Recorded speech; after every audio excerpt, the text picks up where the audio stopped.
In the last lesson, every value in our table was a tidy number. Real data is rarely that polite. A single feature can hold a measurement, a category, a ranking, a sentence, even a photo. And the kind of value it holds changes how we have to handle it. Let's look at the 5 kinds you will meet again and again. Here is the one rule that drives everything. A model only understands numbers. Show it the word Riverside, and it simply can't read it. The word just bounces off. So our real job, for every feature, is to turn it into numbers, and to do that in a way that doesn't lie about the data. Let's take the 5 kinds one at a time. We'll start with the easiest kind, numerical data. These are plain measurements, like the size of an apartment in square feet. Watch where they land on a number line. They fall in order, and the distances between them are real. 1200 sits exactly 300 to the right of 900. Because they are already meaningful numbers, the model can use them just as they are. Next, categorical data, names, like the neighborhood an apartment is in, downtown, riverside, or suburb. These are just labels. There is no order to them. No neighborhood is more than another.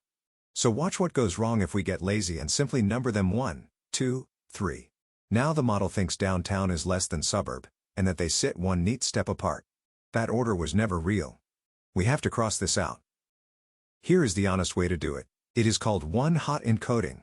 We give each category its very own column that answers a simple yes or no question. Is it downtown? Is it riverside? Is it suburb? For our riverside apartment, only the middle answer is yes. So it becomes 0, 1, 0, 3 numbers, with no fake order sneaking in. Now the model can use it safely. Ordinal data sits in between the two. It does have a real order, but the steps between values are not even. Think of a condition rating: poor, then fair, then good, then excellent.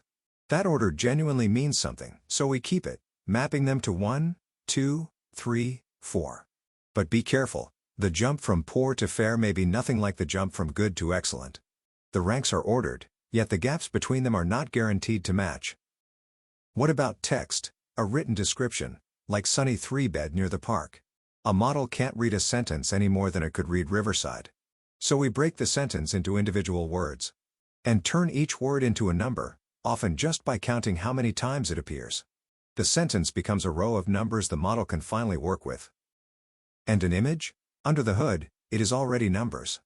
Zoom into the photo and you'll find a grid of tiny squares called pixels. And every pixel is just a brightness value. Take those values, lay them out in a single long row. And even a picture becomes something the model can compute with. Nothing is left as a mystery to it. So here's the big picture. Every feature, whatever kind it started as, ends up as numbers flowing into the same model. But how you get there matters enormously. Accidentally number a category, and you teach the model an order that doesn't exist, a quiet lie it will believe. Always choose the encoding that tells the truth about your data. Let's put it together. 5 kinds to recognize: numerical, categorical, ordinal, text, and image. For any column you meet, ask just 2 questions. Is there a real order to the values? And are the distances between them meaningful? Your answers decide how that column should become numbers. Next time, we will take a single column of numbers and describe it, its center, and how spread out it is.